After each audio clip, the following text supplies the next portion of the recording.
Have you ever asked AI to write something, then immediately asked it to improve it? Congratulations, you've already created a simple loop.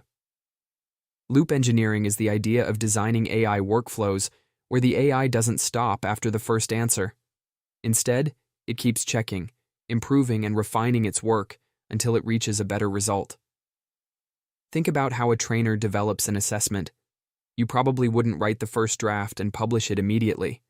You'd review it, check it against the unit requirements, look for gaps, improve the instructions. Maybe ask a colleague to validate it. Only then would you consider it finished.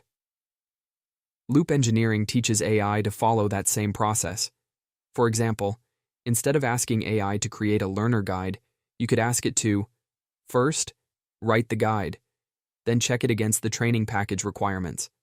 Next, identify anything that's missing, rewrite the weak sections. Finally, produce a polished version with a summary of the improvements it made. Each step builds on the previous one. The AI keeps learning from its own work before producing the final answer. This creates better quality, fewer mistakes, and more consistent results. The key takeaway is simple. Loop engineering isn't about getting AI to answer once. It's about designing a process where AI keeps improving until the job is done.